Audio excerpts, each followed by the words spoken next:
This is the Concealed Carry Podcast, Season 13, Episode 12. Welcome to the Concealed Carry Podcast, part of the concealedcarry.com network, brought to you by HK.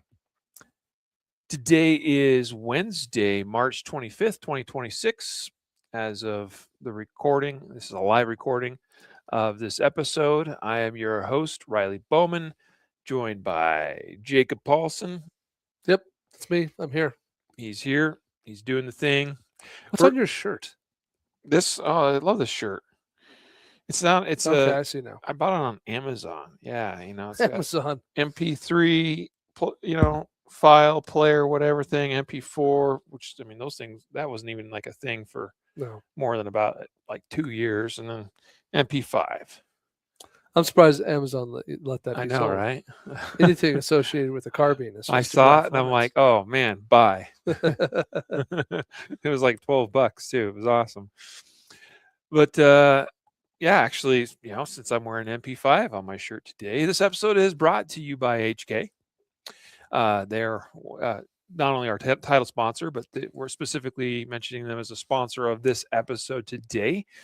We believe the guns we're carrying right now, they're HK pistols, are some of the finest quality implements that you can own for purposes of self-defense. They got some great stuff, guys. And I just saw a rumor, get this, Jacob, and I'm not speaking officially as a representative of HK or anything, but I saw on there's an HK forum that I peruse a little bit here and there. And one of the accounts on there, he's clearly German. Like, he talks like a German. I mean, I don't hear his voice or his accent, but the way he writes and everything, you could tell he's native, right? Riley can now determine where you're from by your writing. No, you could tell. I mean, and I think he mentions that he's from there. All right, okay? all right. And I'm trying not to give away his name, like his username, like it's German. Okay. So I don't know if he works there. I doubt he works there, but he seems to know what he's talking about. He at least has some kind of connections. But he just posted that there's basically there's a possibility that the MP7 that people think is so awesome that they're coming out with a SP7. I'm not saying that's an official. I'm not speaking officially. This is rumor. This is like the rumor mill, but like people go crazy over that MP7, little 4.6 millimeter caliber. Yeah, we'd have to find some people start making that ammo in America. Yeah, right. But pretty hard to find. So the rumor is SP7, meaning semi-automatic, because there was two images that were shared. One was basically a pistol version, and then there was a rifle version, which the MP7, I don't think that really is a thing, but they're coming out with a rifle version that has a 16-inch barrel and all that. But anyway, cool. So that's a rumor, and that comes supposedly from Germany. Hey, the gun will come from Germany too, so import credits. Anyway, I saw that. I take all things with a grain of salt. It's amusing to me nonetheless. But we appreciate HK's support of the podcast. HK-USA.com is the website I point you to. The U.S.-based operation is made up of amazing people, some of our most favorite people in the industry, because, they're just good people, but they're also shooters. They train. They require their employees to train and take classes and stuff to make themselves better. And most of them, like, I think they said they were in a company meeting once, and everyone in that, like, I don't know if it was a board meeting necessarily, but, it was a meeting with people, stakeholders, folks involved here at the corporate office sitting around a table, and every single one of them has a permit. Every one of them is carrying a gun. They take it seriously. I think that's really cool. Not every gun company is like that. HK-USA.com. Today's episode also sponsored by CCW Safe. CCW Safe's always a sponsor of Justified Saves episodes. It's been the case for a number of years now. So that's what we're here to talk about today is Justified Saves. Guarantee you, a lot of people we're going to talk about as we go through these stories, Jacob, are going to wish that they had CCW Safe coverage. Yeah. And it's not something you want to be wishing for after the fact. Yeah. This is something you buy before you are ever in a situation like this. And I'll tell you the very first one, and this is true of probably all of them, but this very first one is a situation that develops very quickly, very randomly, something you don't just wake up today driving someplace with your 2 kids in your pickup truck thinking, today's the day I'm gonna need that gun. It happens so fast, and before you know it, you are not only having to use your gun in defense, but then you're also going, well, crap, now what? Because there's an investigation underway, and I know nothing about that. I don't have anybody to help me out through that. I don't have legal representation. I'm gonna have to go find that, pay for it. They're gonna probably want a huge retainer up front because they know already, a gun's involved, somebody got shot, multiple people got shot. Like, already we know that's, a trickier case than most. So they're going to certainly want a retainer up front. So what are you doing? Mortgaging your house, whatever, selling cars, selling guns, whatever. So you can just pay for an attorney, family, right? You won't have to do that if you have a membership with the CCW Safe. You just make one phone call. Just figure it out, put it in the budget, make it happen. Yep. And they have plans that are budget friendly. So check them out, ccwsafe.com. Afternoon, gents, says Messy Rides on YouTube. That's a fun name there. Appreciate you watching and tuning in live, Messy Rides.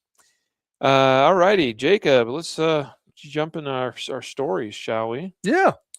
We got a bunch. There's some good ones here, some doozies. And we're going to also, I'll tease this ahead of the fact. We're saving it for last because it's kind of a notable thing. But we're going to talk today, too. We're going to talk about the active shooting that took place. This was the terrible shooting that took place at Old Dominion University, where one of the professors was shot there, a ROTC instructor. And of course, we're going to talk about that and the aftermath of that and some of what happened there. We're also going to talk a little bit about the incident out of Michigan, the synagogue shooting there that just happened a few weeks back as well. So we're going to talk about those as part of this episode today. That'll come towards the end. So you're going to stick around and hear our take on those incidents. Yeah. So, But as is typical, what we often do with Justified Saves episodes is we like to start with at least one example of a what not to do. And this is not the most blatant what not to do. No, it's subtle. But this going through the different stories, I was like, okay, this would be a good example because we want people to learn from these stories. These are real stories. These are real people that are involved. Their lives, real lives that are impacted. And the opportunity is here to learn from these. It's to learn from somebody else having touched that hot stove, not so you have to go and touch it yourself. We want you to learn from these and be thinking ahead of time. If you find yourself in a similar situation, hopefully you can make a better decision. So, Texas road rage incident. This happened near Harlingen, Texas, Cameron County, it says. 2 men hospitalized that got shot by our presumed good guy in this case. Okay. It's hard to know exactly what happened here. Like what was going on. You had, so. The good guy says very clearly what started the incident. Well, but you got 2 brothers and apparently 2 vehicles, if I read the story correctly. Correct. Yeah. That are like, are they on the side of the road? Yes, like they are. So it's a little bit like, so basically you got 2 brothers driving 2 vehicles, apparently on the side of the road. And this guy, who's our presumed good guy in this case, he's just driving and he happens to pass by them. And apparently because of how he passed them, they were upset. Well, he told deputies that he, quote, nearly caused one of them to run off the road. See, that's where I got confused because it sounds like they're on the side of the road, but nearly caused them to run off the road. Like that would imply they're. He says, Sanchez told deputies he was driving westbound on blah blah with his 2 children when he passed 2 vehicles, nearly causing one of them to run off the road. So I don't think they were on the side of the road. I think he just passed them, but he did a crappy job of passing them. Okay. And almost caused them to run off the side of the road. So I mean, he was very transparent about the fact that, like, hey, I almost caused these dudes to run off the road. That's on me. I mean, he didn't. I'm ad talking his verbs, but right. He made it. I think he transparently said, like, this started when I accidentally or I did like almost run these dudes off the road. Okay. Well, yeah. So something there, and and here's the thing. Like, it sounds like Maybe he just made an honest, simple mistake Maybe. that, nobody actually got hurt as a result of. Right. Okay. And we make mistakes as drivers sometimes. That's just the way it goes. We do our best. We obviously want to be safe on the roads and make good decisions. But in this case, something happened there, and it was maybe a little iffy in this case with this gentleman and these two other brothers. But they decide to chase him down. And that's Yep. basically what happens Yep. next, They right? follow him around. So they follow him, and they are clearly signaling to get him to stop. This is actually the article says. This, by the way, is reported on valleycentral.com, which sounds like a kind of a local news website there. But anyway, they get him to stop. And so he pulls over and he gets out of his truck. Yes. Yeah, and this is maybe that crux point where it's what not to do, right? Right. But it's also semi-understandable. It's like these guys are signaling to me, they're telling me to stop. I know I pissed them off, feeling bad about it maybe. Maybe I should stop and apologize.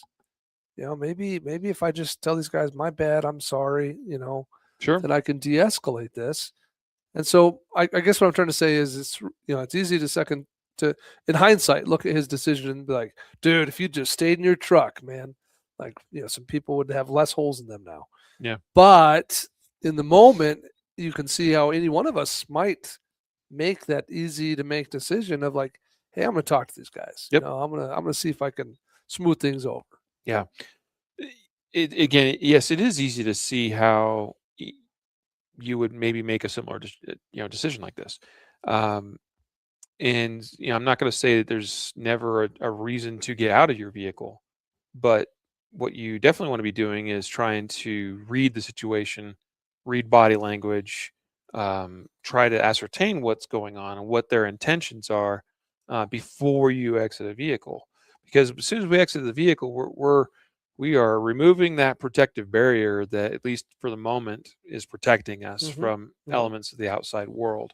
And so as soon as you're outside that vehicle, all bets are off.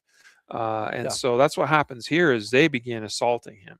And it's apparent like that this is not just They're a minor successful. thing, because get this, his extensive injuries, it says, were he had injuries to his eye socket, multiple bumps on his head, and small lacerations on his face. But I mean, as soon as you start like that one right there, I clue in on the eye socket, because when we're talking about the use of deadly force in particular in defense of life, one critical element, as far as whether it's justified, whether the threshold has been raised to a level where uh, deadly force may be appropriate to use, is when it's not just a threat of death against you, but could also be a great bodily injury. Yeah. Which is This would seem to be, yeah. Yeah, I mean, because if you have damage to your eye socket like that, usually we're talking about a broken orbital bone, Something. or potentially injuries to the eye. I mean, usually it's going to have injuries to the eye included as part of that, and that is, in most cases, under the law, defined as being, it could be one of those things that's great bodily injury, because it could be permanently life changing for an individual to lose sight, for instance. Okay. And so that's what I clue in on. It's like, yeah, bumps on his head and lacerations on his face. Like, that doesn't sound good. But okay, he's been injured severely, apparently, to his eye socket. That's a problem, right? So during this assault, he goes back to his vehicle.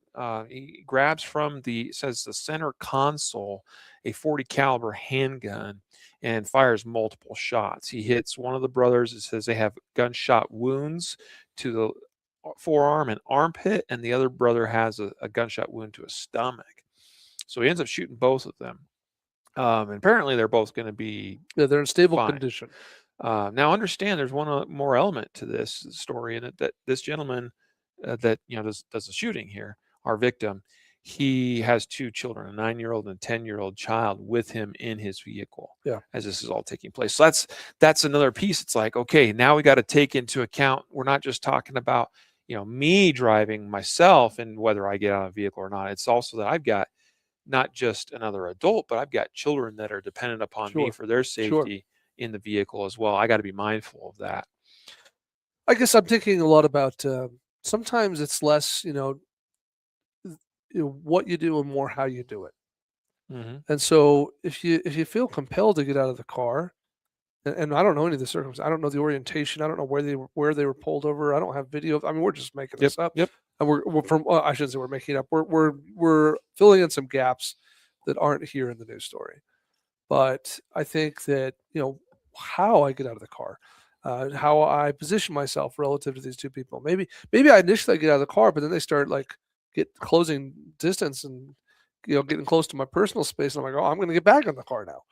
Mhm. Or I keep the car between me and them, but there's two of them, so that's kind of problematic, Yep. right? So I guess what I'm just trying to say is I think that sometimes you have to say, okay, well, if I'm going to do X, if I feel compelled to do X, then what are the ways I can mitigate risk, that I Mhm. can reduce the danger in my Yeah. action? And yes, I agree though that knowing that there's young kids in the car changes the perspective of things. Mhm. When you're moving, like there's just so little, like they're signaling you to stop. There's so little that can go wrong while you're driving. What are they going to do? Ram you? Right? So you have so much on your side in that moment. You have the ability to drive to a public place, to maybe police station. You have your phone, presumably. You can call 911. But these guys are upset with me. They're telling me, they're following me. I just feel like you have a lot of alternatives to pulling over and getting assaulted.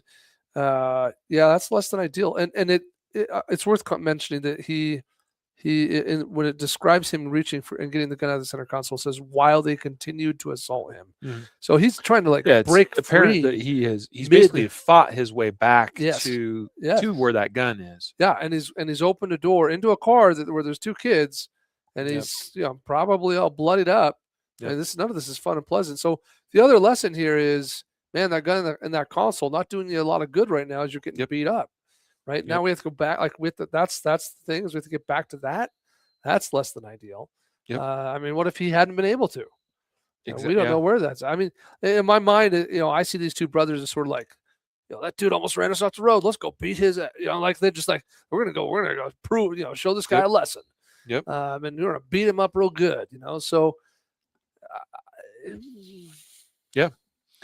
Yeah. That was another reason why this is in the what not to do category is not carrying his gun on himself, on his person. So a lot of people will have a truck gun, so to speak, yeah, sure. or a gun that's designated for being in the center console or something like that. And we've spoken out against that for years about not being an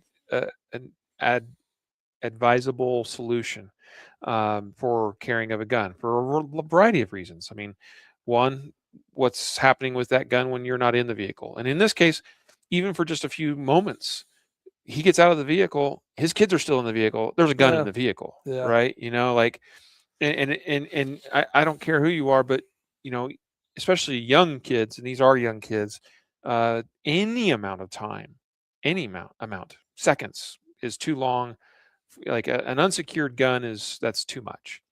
Okay, in a situation like that, and these kinds of things happen so quickly. Like I've heard people talk about how they'll get in the vehicle, they'll take their gun off of their waistband and stick it, in the cup holder or in the center glove box, or or under the seat, or they've got a little magnet, mount and all that. So they'll take their gun off when they get in the vehicle because it's more comfortable that way for them to drive. Here's the problem with that. Okay, so I want you to think about this because I've had this debate with people before where they're like, "Well, yeah, like what's the matter with that?" In fact, we were approached by a company that wanted to help market a product that was basically that very thing. Take a gun out of your holster, stick it in this holster that's designed to fit in your cup holder, and they didn't appreciate our feedback that we don't really think that's a smart thing because these sorts of situations develop quickly when they do develop, and you're not going to have the wherewithal to remember a lot of times like, oh crap, okay, I got to get grab my gun and stick it in the holster because the situation is developing too fast. So now you are that person that's in a fight, a struggle for your life, having to fight back to where the gun is just so yeah. you can Not good. defend yourself. Not good. I know we're spending too much time on this one, but Well, that's a good one. we got a comment the other day. We have an article on our website published many years ago called "Your Car Is Not a Holster," Yep. and we got a comment from somebody who basically like proposed this ridiculous, complex way of staging their gun in a way that would meet all the criteria that we basically line out in that article. In that article, we basically like here are all the problems with all your car holsters. And this person's like, well, what if I do this with this? Then I attach this and like this massive complex thing. And I replied to the comment and I said, you're trying to solve a problem that doesn't exist to begin with. Yep. That just put the gun in your holster on your body the way you carry it around and leave it there while you're in the car.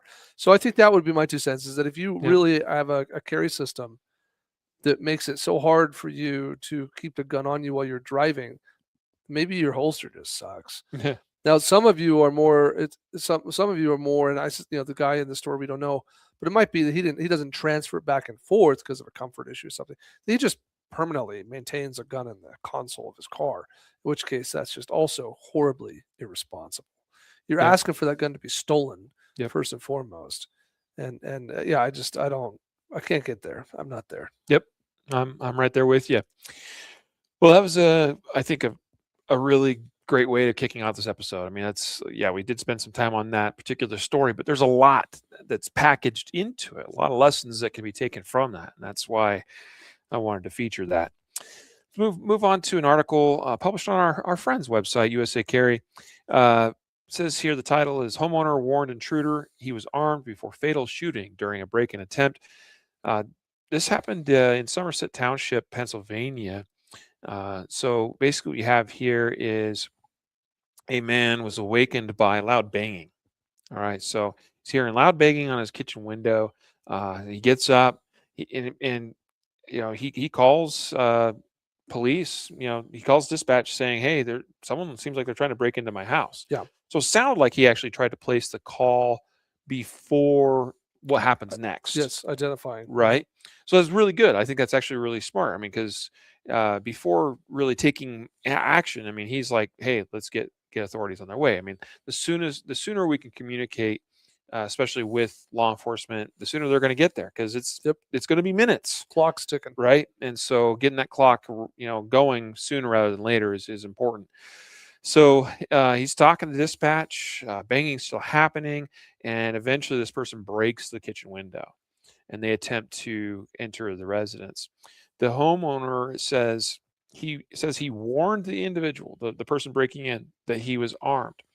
And when the intruder continued coming into the home towards the homeowner shot him. He was found by responding law enforcement near the rear of the residence with an apparent gunshot wound to the head. It says he's pronounced dead on the scene. So pretty wild story. I mean, to go from hey, someone's breaking into my house, hey, can you get somebody over here, to now you're warning that person that you're armed, now you're shooting that person. I mean, it just kind of keeps. I think it's a good example though of kind of how it didn't go from 0 to 100 necessarily right off the bat. It's sort of like this guy was trying to go through all the proper steps. Builds. Yeah. No one who physically breaks their way in through a window is in the right mind. I mean, it's, windows are hard to break. And so, I mean, it doesn't say if he had an object or a crowbar. I don't know. But I mean, he spent some period of time trying to get through this window, not trying like it seemed very like kitchen window, like bam, like enough time that a person can wake up, make a phone call, retrieve a gun, go monitor the situation, tell him like, go away. And then eventually he comes through the glass. Yeah.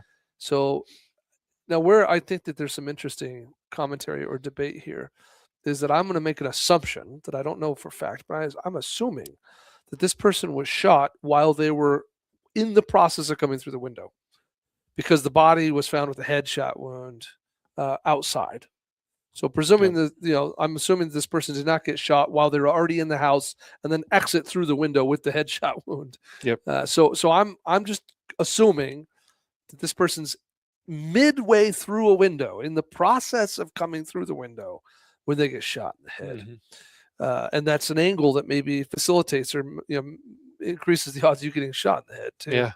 So that's interesting to me. And I'm not suggesting good or bad, but I think that it's worth talking about, right? And we see this a lot with like a doorway. Someone's coming through the door. Someone's banging on the door. They're coming through the window, so I think that someone could ask, well, do I have to wait for them to come through the window to actually be in my house? Like, what does that look like? What's the, how able am I to defend the barricade before they really become a threat? And I think that's a really viable question to ask. And the answer here is probably this is very justified because once and there's some variables that we would have to potentially consider. But I appreciate that this is a guy, a homeowner, who probably is saying, "Hey, once he's in the kitchen, standing up and looking at me, like my security is greatly diminished. Like my ability to defend myself is greatly diminished. Like Yeah. everything gets real bad in that moment." So a whole bunch of really good judgment is used. No one shot through the window when it's just getting banged on. We wait until there's true jeopardy. It's like, okay, this guy's coming through now. Like he's going to be in the house in a moment. Now is the time to take action. So anyway, just I guess I had some Yeah. comments there about the timing of the shot. Yeah. The one interesting thing here is that aspect of giving a verbal warning, Mhm. right? Nobody's obligated to issue a warning. I'm not aware of any. Certainly, this happened in Pennsylvania. I'm not aware of anything in Pennsylvania, and I'm not aware of really anything in any state that would say you must give a warning. No, You know, there's no such thing. right? No. So, but one thing that is good about that in cases like these, and in really potentially true of any case. Although, I mean, you certainly I've seen officers get themselves in trouble because they are so focused on trying to issue warnings that they end up, failing to actually take action. But so that's something that could also apply here. That you just need to be mindful of making sure you take action when you need to take action. But issuing a warning does at least increase the probability that you will appear as the innocent party, as Yes. part of a situation like this. Now, this one's a lot more clear, because we're dealing with this is a castle doctrine sort of level, incident, Right. One of the right? most like obvious, innocent, and imminent kind of situations ever. Right. My point is just simply that we are never ever obligated to issue a verbal warning, but you certainly may do so when appropriate, and doing so certainly cannot hurt, and in best case scenario will make your case appear a lot better Yes. for you. Verbal warnings serve a lot of great things. I mean, in addition to the legal side of this idea of basically it strengthens the self-defense claim. Right. It also reduces ambiguity, right? Like any chance of like, well, maybe this person did not have really bad intentions. Well, I issued warnings. Yep. Like, Exactly. doesn't that remove some of this ambiguity, right? So there's a tactical side of this too, right? It's tactically good because it helps me reduce any ambiguity and clarify for me the true nature of the threat. Yep. And I could tell you, I mean, nobody wants to shoot an innocent person. And let me that I'm not suggesting someone breaking into your house is innocent. However, uh, there have been plenty of instances where somebody who is highly intoxicated or under the influence of drugs is confused about where they are, think that they have arrived at their home or the place they stay, and can't get in, so they force their way in and get themselves shot. And those are what you would call lawful but awful situations, particularly for the homeowner that defends their home and defends themselves Sure. from that unlawful occupant, someone who has entered and occupied that space now. Um, but at the same time, if you found out, they're like, this is just a person that was confused about where they were, and not necessarily someone that came there to do you harm. I'd feel worse about that. I'd be like, Sure. dang, I didn't. There's no joy in taking a life or shooting anybody anytime. There is especially no joy in shooting somebody that is just mistaken, Yeah, finds out they had the wrong right? address or they were whatever the thing was. Yeah, no. I mean, And so that just goes along with your, yes, talking about issuing a remove the warning. ambiguity. Yeah, yeah, yeah. I think it's worth considering. Let's move right along. This is an interesting story. We don't often feature stories out of Canada. Yeah, probably for more than one reason. Yeah. One, there's not many instances, at least we come across. And probably because it's a lot more difficult to defend yourself. There's a Yeah. smaller population. There's way less guns in the country, Yeah. and significantly more difficult to have a handgun, particularly, which would be available to you when you're Yeah. outside the home. Yeah. So this one comes out of Ontario, Canada, specifically the town or city of Bonn. Ontario, Canada. And this actually was multiple intruders that broke their way into a person's home. It was about 12:50 a.m. There's some surveillance video, by the way. The video's good. Yeah, you can check it out for yourself. It's right here in this article. This is on cp24.com. And as is the case, we always, if you, particularly those of you that are catching the podcast, you want to check the show notes. You can see links to these stories in the show notes, so you can go see these things for yourself. But you have multiple intruders, multiple that are coming to this house, breaking into the house. Mhm. At least one of them is armed with a gun. You can see it in the video. Yep. Yeah. Yeah, it's very clear. And so in this case, you have the homeowner who becomes aware of the break-in, is able to retrieve his own legally, lawfully owned and stored firearm, which, by the way, means a lot in Canada compared to most Yeah. places here in the U.S. Yeah. Just with the way their laws have gone over the last number of years, just owning and possessing a gun is a lot more difficult. Owning the types of guns you can own is a lot different than what we are able to own here, especially now. And the fact that it's got to be stored properly, which I don't know this for sure, but from some things, I'm a member of a Facebook group. Why? Just because of curiosity, and I don't do a whole lot there, but occasionally I've perused posts. The whole Facebook group, I can't remember what it's called, but it's like something like Canadians for gun rights or something like that, and they talk about these issues in there, and that's why I check in every once in a while, because there's just some interesting things that come up, and they talk about how gun's got to be unloaded. It's got to be in a safe. It's got to, it's basically got to be locked up and There's unloaded. several steps to being able to Right. deploy. So I mentioned that because the homeowner in this case was able to retrieve his gun, which almost certainly was in a storage locker or safe or something of some kind, and unloaded. So retrieved his gun, loaded his gun, managed to then defend himself, his family, using that gun, striking and I think killing one of the. No, let's see, where is it here?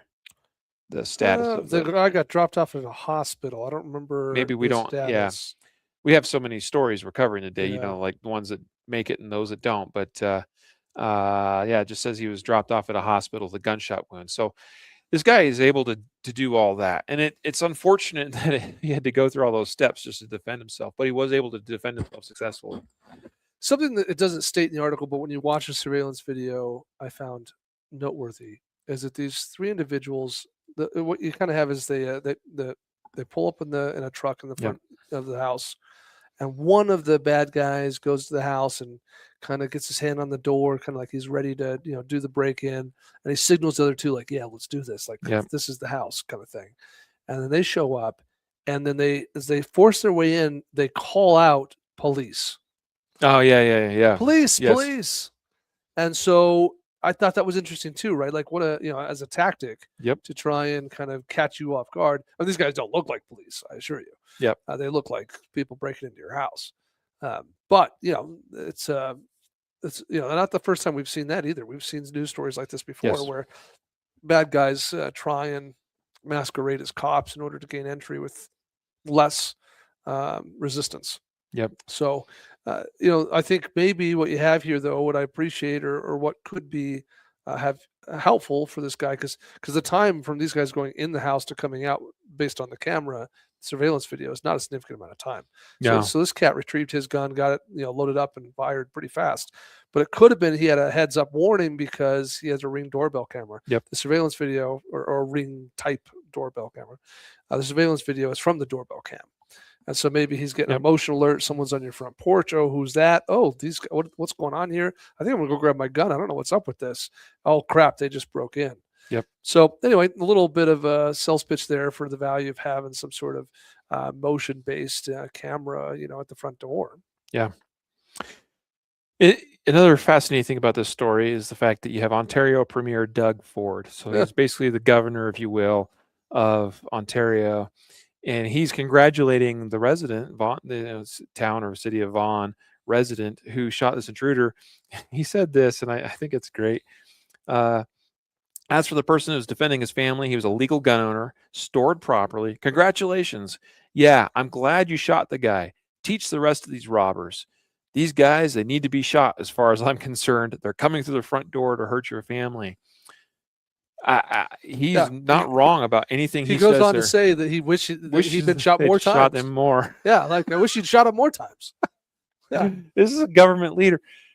Here's the thing. This is what, when you're reading the article, you get one perspective, and the one perspective that is missed big time is they're like, hey, all hail, all praises, to this guy for doing so good and defending himself and his family. And he was doing it with a legally owned gun that was properly stored. And I'm thinking, why did he have to obey those stringent laws in the first place when clearly your strict gun control in Canada did not protect him in the first place because you had this criminal, at least one of them, and it kind of looks like there's two of them because one has got his hand in his waistband, like he's also carrying a handgun of some That's sort, clear. right? The criminals have guns, so that's to me the true story to this. As an example, is Canada. You ought to look at this and be ashamed of yourselves because all the gun control you've passed doesn't stop the criminals from doing what they're doing, and you just made it more difficult for this homeowner to defend himself. Yeah, he should be congratulated because he did all that regardless, despite Yeah. of the laws and the requirements. So yes, all the kudos he deserves, but it shouldn't have been that stringent for him, that difficult, that onerous in the first place. Yeah, pretty crazy. Yeah.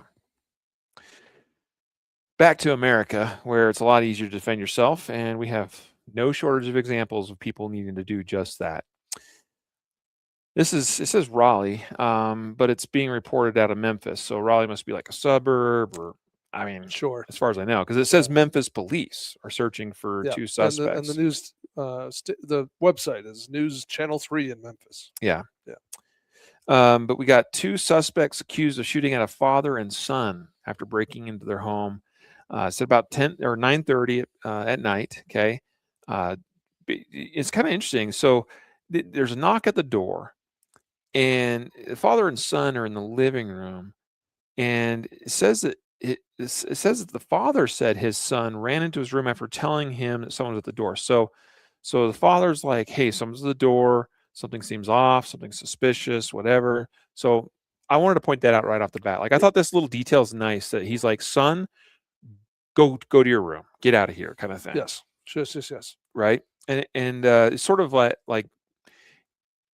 we've talked about isolate the family, defend the room kind of concept. This isn't a true example of that, but that's part of it. Is, where is my family? Where are my loved ones? Making sure they're accounted for, and that they're somewhere safe. While you're focused on defending your family, right? And so, but anyway, the father then, as he approaches the door, an armed man kicks in the door and points a handgun at him. A black one, specifically. Yeah, specifically. A black handgun. I mean, most are black, but okay. Just point it out. Yeah, points a black handgun at him and tells so the armed man is telling the father, get down. So here's what's fascinating about this. Dude comes barging right in, points a gun at you, a black one. That's right. Says, get down. And the next thing we have in the story is, it says the father runs into his bedroom and grabs a handgun and then begins shooting at the suspect. Yeah, so we don't have the gun on us, so there's a little lesson for that. Yeah. But instead of complying, like someone's pointing a gun at you, I don't know the distance, right? I don't, are you 2 feet away, 20 feet away? In my house, I could be, I could probably be 20 feet away from the front door and still see someone coming through it. Anyway, so we don't know the distance, but yeah, the decision's made. Like, I'm not going to comply with this command to get down. I'm going to run over here into my bedroom and grab my gun. Don't know where the gun is in the bedroom, but must have been retrieved with relative speed. Yeah, I would say. Yeah. And turn around, start shooting at the bad guy. Yep. And it turns out there's actually at least two bad guys, because now it says he begins shooting at the suspects, both of which run out of the home now at this point. And into a residence that says behind his. And as of right now, Memphis police are still searching for these suspects. Nobody injured, as far as we know, throughout this incident, which is fine. That's if a self-defense, including use of deadly force with a gun or whatever, results in nobody getting hurt, I'm cool with that. Less cool when we fire shots that aren't accounted for because we don't know where those go, and every bullet's got an attorney attached to it potentially. But in this case, man, some shots are fired. Seems like a pretty gutsy call in the moment to ignore the command to get down and instead run to your room and grab a gun. But it seems to work out in his favor in this case. Shots are fired. The bad guys run off. All is well. The house is secure again. Yeah, well said. So, pretty interesting story. Next up, what's our next one, Jacob? Oh, I wasn't ready. This one's out of Chicago. Oh, yes. 16-year-old armed robber. This is not a home invasion. We've had a couple home invasions in a row now. This one is just an on-the-street armed robbery. So, dude's out and about. I don't know. Probably walking his dog. It seems like most of these Chicago people get assaulted when they're walking dogs. Yeah, it just says he's approached. Yeah. So I mean, when I think of approached, I'm not. I mean, I guess you could be in a car and be approached, but he could be trying to get into his car. Could be shoveling his snow on his sidewalk for all I know, watering his plants. But he's approached by a 16-year-old, and 16-year-old's armed. 16-year-old boy pulls out a gun and attempts to rob him. Police said. So he takes out his own handgun and shoots him in the chest. So this is interesting. What I find most fascinating about this is that we often talk about draw speed and this idea of it's pretty difficult to draw and fire a gun faster than the person who is just pointing it at you can just press the trigger. Right. So it's generally not considered a best practice without having some sort of distraction or some way to purchase some time. Mm-hmm. Our friend John likes to say, it's not your turn yet. Yeah, you gotta wait for your turn. So I don't know the specifics. I mean, maybe something did happen that created an opportunity, but one way or another, guns getting pointed at you by the 16-year-old who wants the money, and you say, sure, here you go, and bam, you deploy the gun and get a shot off. Yeah, that's pretty much the story. But some interesting things from this. We are dealing with a 16-year-old suspect. Okay, this continues to be a theme. We've covered a lot of stories over the last couple of years where it just is very common that we are seeing armed robbery attempts, carjacking attempts, home intrusions. Yes. That where the suspects are not adults; they're children. We're gonna have a 15-year-old shooter here in a minute, and a different story. Exactly, and so 16-year-old suspect, he gets shot, and he dies, and that is unfortunate. And chances are there's a family somewhere talking about little Johnny, who really wasn't as bad a person as what the media is making him out to be. But the reality is I don't care who you are, I don't care how old you are. Okay, I mean that's a overgeneralization because I don't know. There's a point where I'm going to look at you and you're what is it, a 9-year-old kid, a 7-year-old kid, a 5-year-old kid? Like there's context here, obviously, but if you are an able-bodied, decently sized human being with a gun in your hand, you are a threat to me. Yes. Yeah, this is hard because this is one of those scenarios where I'm sort of like, I'd have to be there to know what I do. Yeah. Right. Because I'd like to believe, I don't guess I have data on this, but I'd like to believe that a large number of armed robberies end with no shots fired. Someone just gives the dude the money and they leave. Right. So, but we obviously know plenty of scenarios where bad guys have gotten what they wanted and still decided to shoot people just for what seems to be no reason at all. So if you're the victim in this scenario, how do you know? How do you know if this is the scenario where the bad guy is just going to take my wallet and take off, or the bad guy is going to take my wallet and then shoot me in the face? I don't know. So I guess what I'm trying to say is I don't know. This is one of those where I hear it and I think, I don't know. I don't know what I would do. Like, would I just hope for the best on this one and be like, let's just hope I can just cancel some cards and move on this one? Or am I like, nah, this is going to go bad. This is something's up here. Whatever thing is causing me to believe that money will not solve this one. Like this is going to require, me versus you. Yeah. Yeah. No, Unfortunately, I do think that we have to make the assumption that because the answer to what you just asked is we don't know what that other person is going to do, what they're willing to do. It could be as simple as, "Hey, no witnesses, so I'm gonna take you out." I am still a little bit haunted by the uh, Tupelo, Mississippi shooting, convenience store shooting a few years back, and I remember Matthew and I years ago talked about this particular incident where the guy, the cashier at the convenience store did everything right. He complied. He got down. He showed his hands. He showed him where the till was with the money, all that. The guy got what he wanted and shot him. Executed And him. and later, apparently voiced his reasoning, and he said, "I just wanted to see what it felt like to kill a man." Yeah. And like that's the kind of person that you may very well be dealing with. And so I'm always going to err on the side of caution and not making any assumptions as far as their intent, other than there's a high chance or probability that they are going to harm me. In which case, if I'm going to defend myself, I got to wait for my turn. I got to Yeah. find an opening. I got to make an opening. I got to create a distraction. Because you don't have to necessarily passively wait for your turn. There's things you might do to create an opportunity where you Sure. can take action. Sure. So give that some thought. Yeah. Jacob, you wrote the story. This is our next one out of Akron, Ohio. Title is Akron Road Rage Shooting. So we have another road rage incident. We led off today's episode with one. What this defensive gun use teaches concealed carriers. You published this actually just like a couple days ago. Yeah.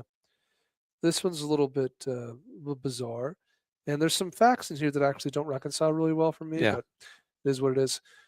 So you have a DoorDash driver. He's out making deliveries, I assume, Yep. and he's got his girlfriend with him. Which, hey, if I was a DoorDash driver, I think I'd totally just hang out with my girl while I was driving around. That sounds like a great idea. Yeah. Why not? Like, hey, let's go make some deliveries, make some money while we hang out. Maybe we'll, steal a couple fries from the bag here and there. I guess I shouldn't be a DoorDash driver. I'd be stealing fries. It's their version of date night. Anyway, they're out doing the DoorDash thing, and they notice someone kind of tailgating them pretty hard. So they decide, hey, you know what we're going to do? We're going to pull over to the side of the road and let this person pass us because they must be in a hurry. They think we're driving too slow, so we're just going to do the good thing and pull over and get out of the way, which is a semi-reasonable thing. Like that's probably the most reasonable anti road rage thing you could do. Right. It's not how most of the stories we read on this podcast go. Like, hey, this dude seems like he's in a hurry. He's on our butt. Well, let's just let him go past. Let's just pull over. Just be chill, because we got all the bag fries we want. Right, that's right. Bag fries, man. I'm telling you, if I was a DoorDash driver, your food would not come to you complete if there were fries in the bag. Yeah. So I'm sorry. This is an interesting contrast to that other story that we led the podcast with, because that's one where eventually the person does pull over and stop, but he's being chased down at that point. In this case, they're like, "Hey, man, like, just." So they don't know that it's personal. Yeah, it's just interesting because you just don't know what's going to happen. It's just quite a contrast there in terms of outcomes. Right. There's not a perceivable conflict based on what they told police. Correct. They're just like, oh, we're just getting tailgated. Let's move over. Let the person go. Yeah. Now we're really burying the lead because what happens next, Jacob? Oh, geez.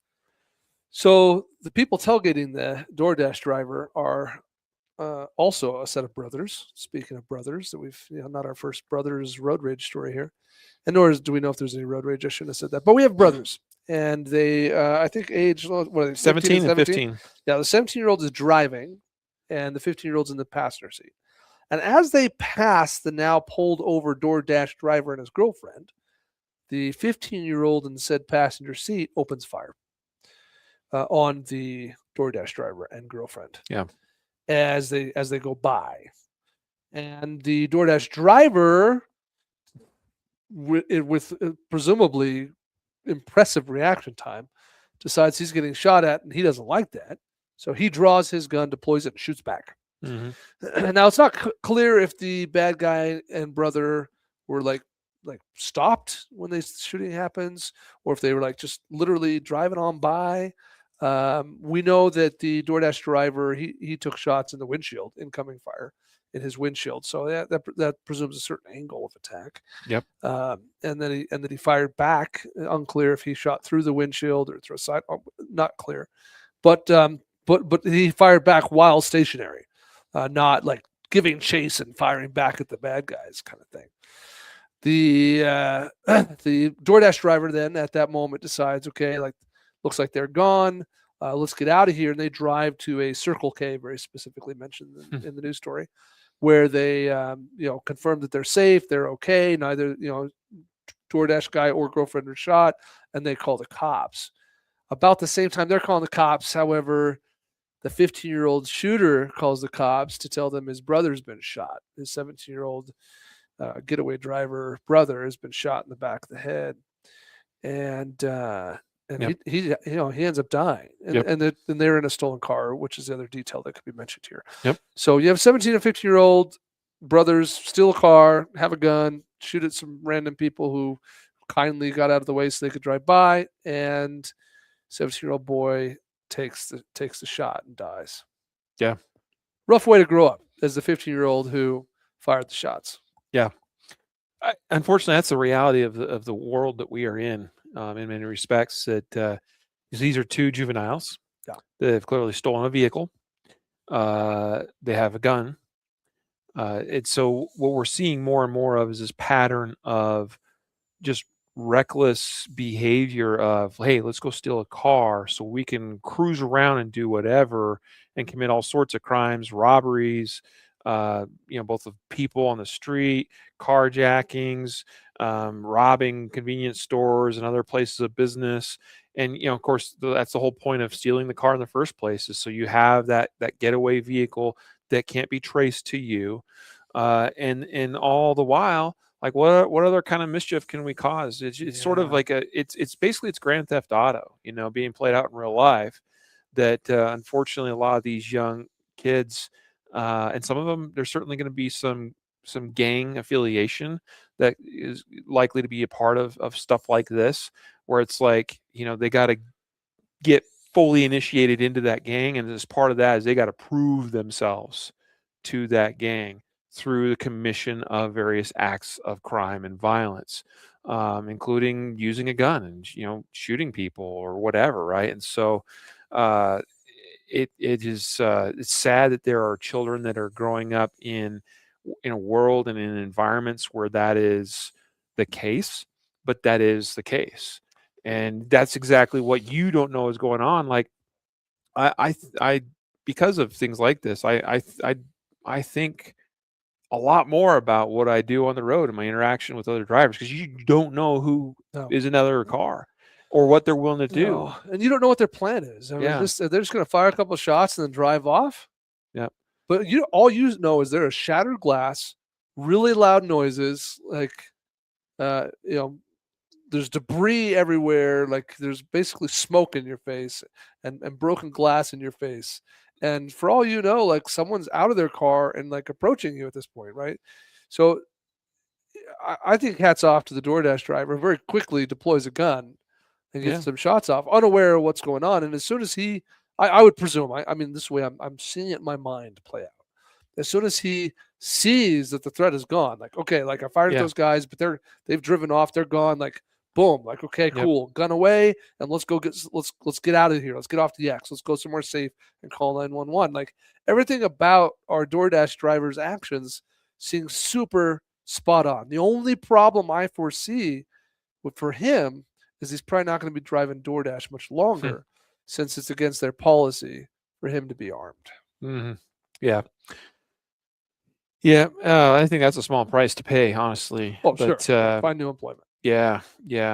Great. I think you're spot on with the analysis. I think that this person demonstrated a lot of correct actions in the face of pressure.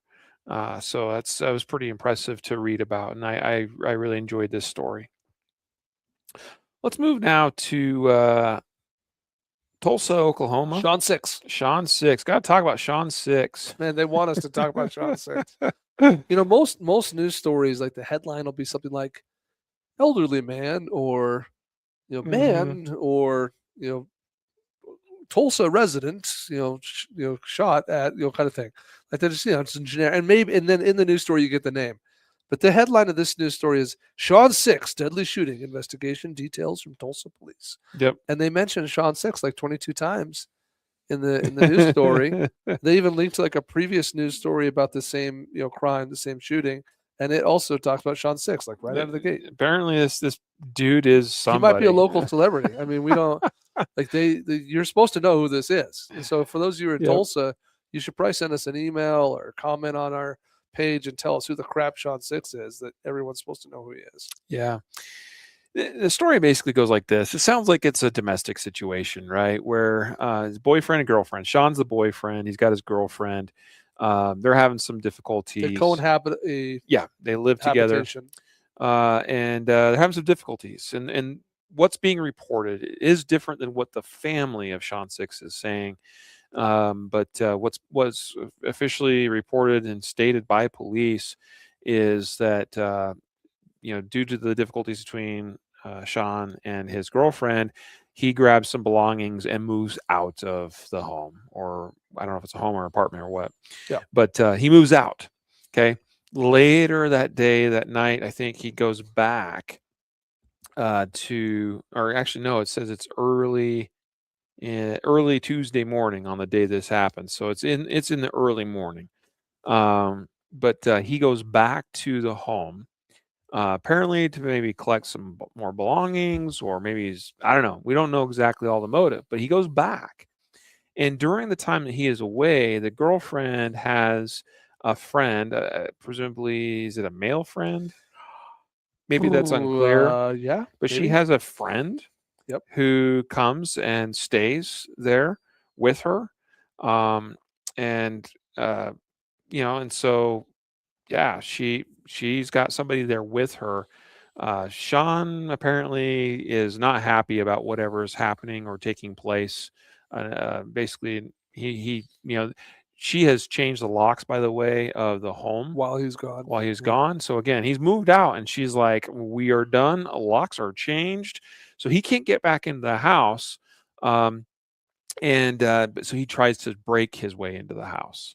And he successfully does. Yeah, he gets in there and then starts threatening the girlfriend and this other person that's in the home. And that's when he gets shot. Yeah. Presumably, maybe by the friend. Yeah, again, some of the I details mean, it, there. it sounds to me sort of like my crazy boyfriend, if he comes back here, I'm scared. So I'm going to call up my friend who's got a gun and knows how to use it. My friend's going to come over and he's got the gun or she's got whatever. And, Yeah. oh, there's the bad boyfriend breaking in. Like, do the thing I asked you to come over here to do. Protect me. Okay, That's how so it feels to me. right. Yeah, that's kind of. I mean, that would be one plausible explanation. Sure.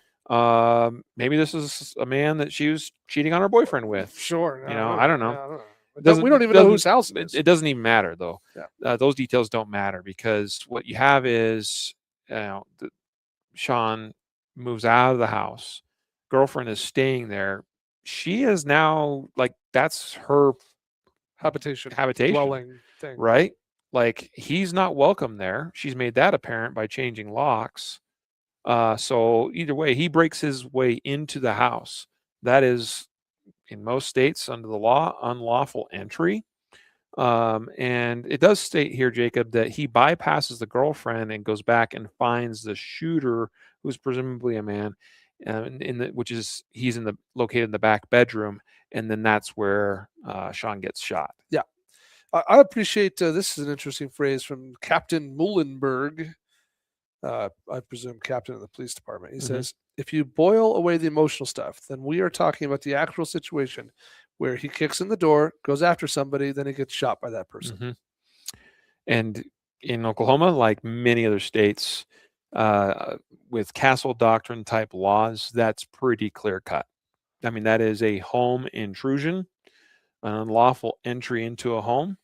And if you're going after a person, that constitutes a threat against a person or any other occupant of that home. I mean, how it would be defined here in Colorado is unlawful entry into a dwelling.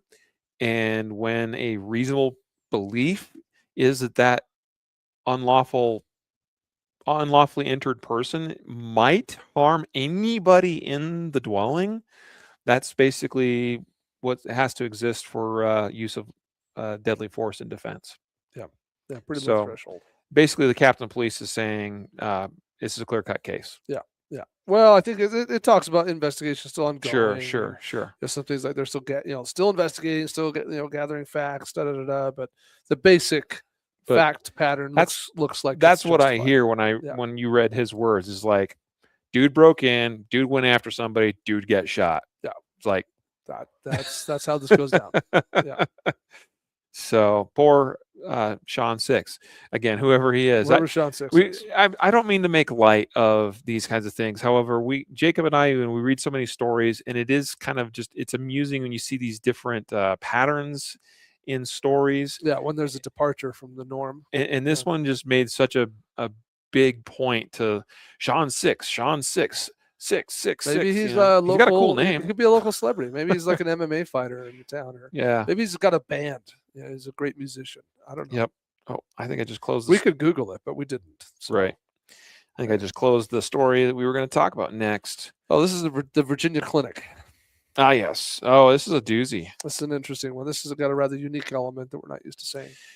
It does. I said Virginia. I don't know. My brain. Oh, I see. It's a VA clinic in Georgia. I said VA. My brain just somehow stuck in Virginia, but it's a Veterans Affair clinic. You want some irony there? Is if you zoom into the picture, Jacob, there's a notice: no weapons, no firearms or weapons allowed on the premises. Okay. Posted. Well, at least two people were ignoring that. You know that. Well, so here's the thing. All right. VA's standard practice. It's a federal facility. Don't permit firearms or weapons on property. Okay. That's the thing. It's posted. I've seen it many times at VA clinics. But VA clinics can be a variety of things, meaning, they can be, they look different depending on where you are. Okay. Sure. There are very large, VA facilities. We've got one here in like Aurora, Colorado, huge VA. I mean, it is a hospital. Okay. It is an extensive campus. And that whole property and everything is the VA, and it's posted that like you're not supposed to be on the property with a firearm. There's a similar smaller facility up near kind of where I live. It's more of an office, but there are some clinic type stuff there. Again, the whole property, like the building, the land, everything is owned by the federal government. It's operated by the federal government. But you also have instances where a clinic like this might be located, and I don't know for sure, I haven't looked this up, but it could be that it is in a leased building, or or that they have leased space in a building, to where you go into the clinic, you're not supposed to have a gun, but the parking lot and the area around, the property around, might be permissible to have a gun. Sure. So I'm just pointing that out to make a distinction here as to why, because what you're going to have is an armed civilian who is on the premises. It sounds like he's outside the building. So as far as we know, he could be legally carrying and in possession of a gun. Unclear. But we don't know for sure. But kind of a secondary point to what I was saying is you should be aware of the laws and the rules for where you are. Certainly what we know is the bad guy in this case actively ignored said gun-free zone restriction. Yes. Because the bad guy was there for a mental health consultation. Yep. And we use the word bad guy also very liberally. We don't know anything about these people or what their state of mind is or what's going on. But we know that he was there for a mental health consultation. Yep. We know he had a gun. Like what it sounds like, this man was in crisis, yes, and he needed help, and he went to it's hard to say if he went there to obtain help or if he went there to commit a crime. And if he went there to get help, but in the course of that, for whatever reason, his emotional state elevated and he became, out of control, and then retrieved a gun. But either way, it's not clear about what happens when he, begins shooting. It just says that he was there for a walk-in mental health consultation, 1:30 p.m. And it said that while he's there, he shoots Nick Cruz, who is working as a social work case manager at the clinic. Let's see. I don't know. I don't think we got more detail than that. Yeah. Oh, there it is. Yeah. Okay. So he does. So he does shoot the one individual. Okay. He then walks outside of the VA Yes. facility, and it's then that he is encountered by law enforcement. Okay, they're responding, and this is this fascinating part of the story, an armed civilian who it says was already on scene. Right. So there's enough time there for someone to hear shots and call the cops, call 911, whatever, and for cops to respond. Mm-hmm. We don't know how far they had to respond. So, could it have been 60 seconds? Could have been. Could it have been 3-5 minutes? Could have been. So maybe we shoot the social caseworker and then we walk around and we realize, oh my gosh, what have I done? I don't know. Yeah. But there's some period of time that has to elapse to allow that by the time the BG exits the building, responding law enforcement is arriving. They're like, oh, that's he's got the gun, like that's the guy. And at the same time, law enforcement starts to engage. We have an armed citizen who's there. In my mind, I guess I'm picturing like a parking lot of the VA clinic. That's what's roped off in the image. Mm-hmm. And so the armed citizen's like, he's got a gun. And I don't know if he's just like, hey, cops are shooting at him.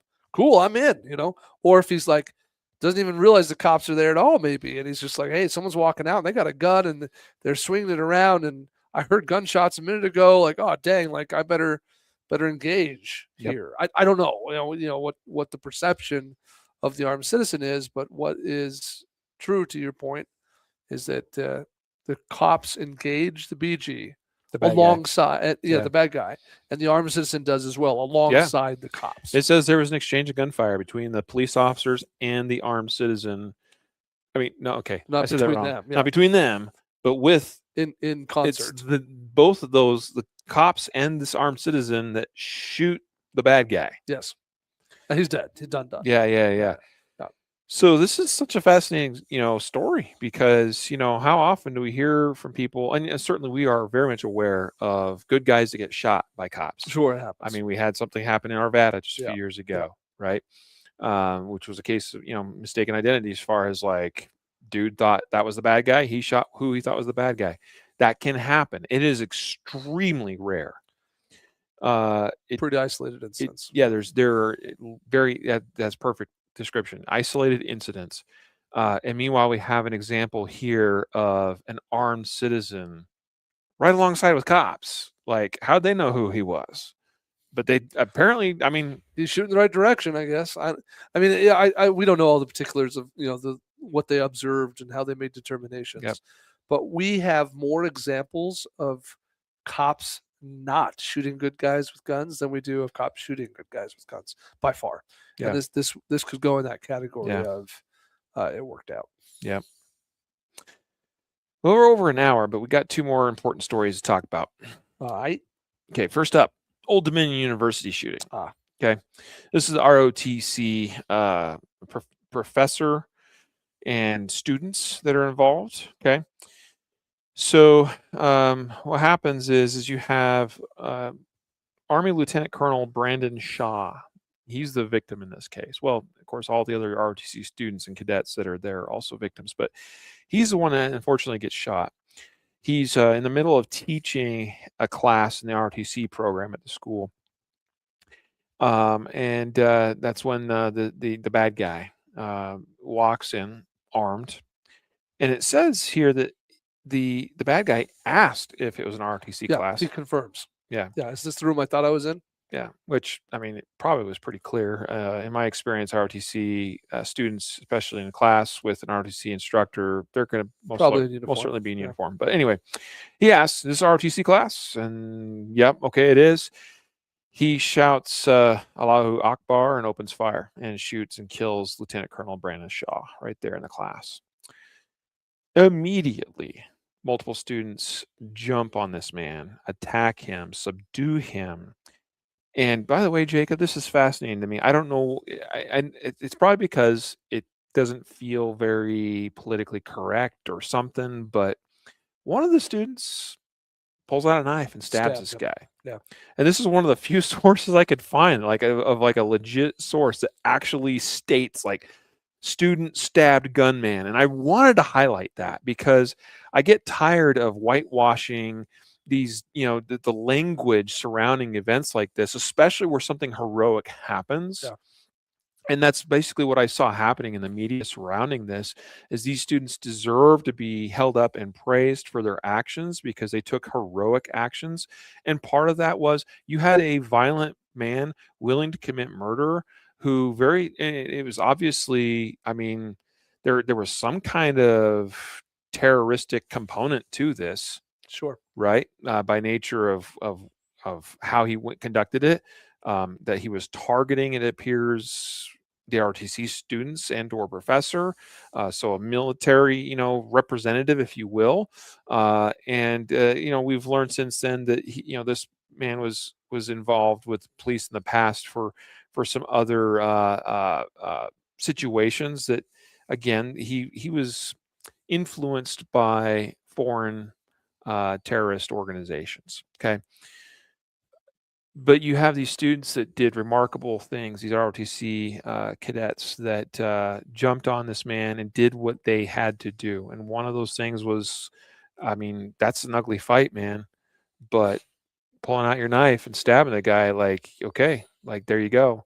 That you deserve to be given credit for taking that kind of action. And I'm proud of these guys for doing what they did, because I mean, who knows what would happen next? I mean, guy shoots their instructor. I mean, chances are they're next. Yeah. You know. I love some of the language in this article. And by the way, these guys go on to be awarded medals. Yep. These ROTC students, like Yep. they are very much so awarded for their actions. But here's my favorite one from Dominic Evans, special agent in charge of the agency's Norfolk field office. He says, multiple students attacked him, one stabbed him, and then the students, quote, rendered him no longer alive, end quote. Mm-hmm. So they rendered the attacker no longer alive. Yes. Again, very politically correct sounding language. It is somewhat entertaining to hear that instead of "and killed him." Like that's just too direct, apparently. No, they rendered him no longer alive, not an alive person. Yep. So they unalived him. Yes. Yeah, I do want to highlight these cadets. As you mentioned, that is a follow-up article that is also included in the show notes. There is a total of at least eight of them, because it says they're unidentified.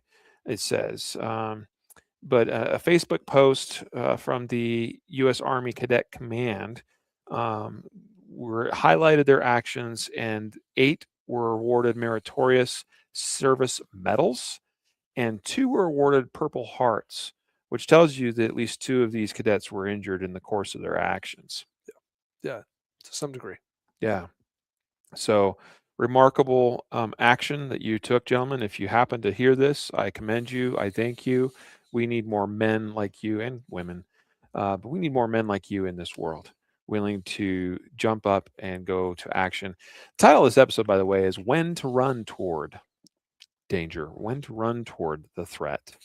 Generally, we want to avoid getting into fights, and generally want to avoid having to use deadly force. Sure.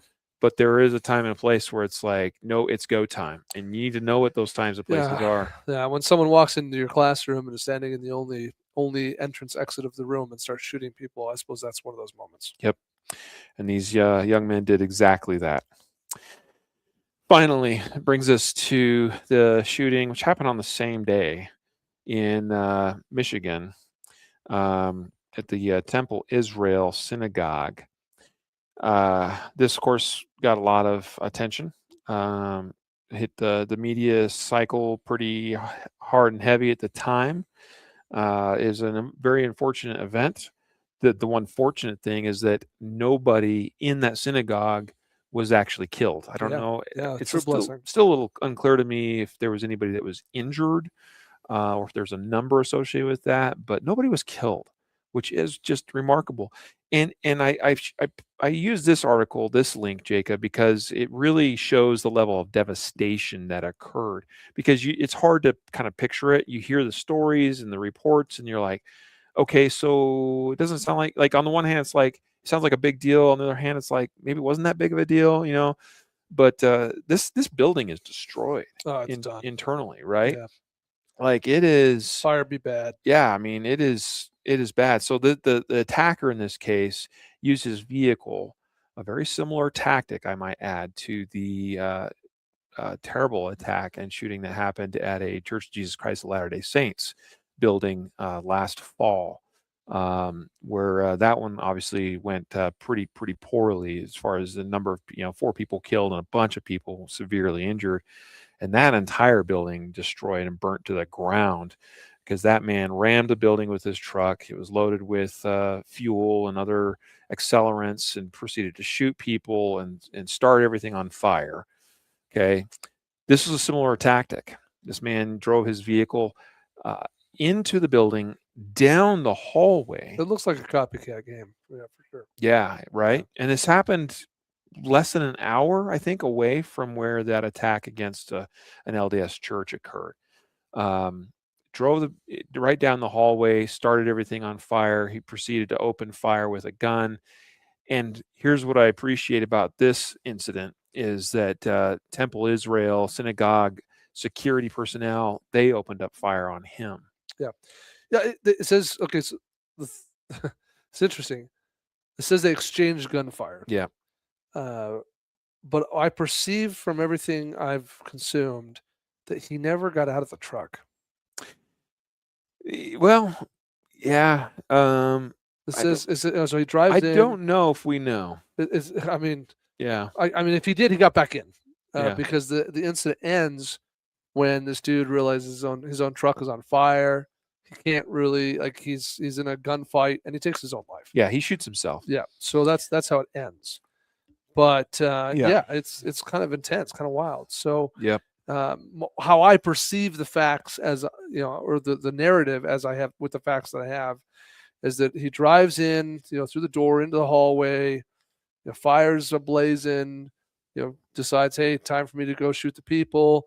Oh crap, I'm being engaged by the good guys, back and forth. What do I do? I'm pinned down, can't get out of the truck. And then at some point, the acknowledgement basically is like, I'm going to burn alive in here. Like I can't even get out of the own fire I just started.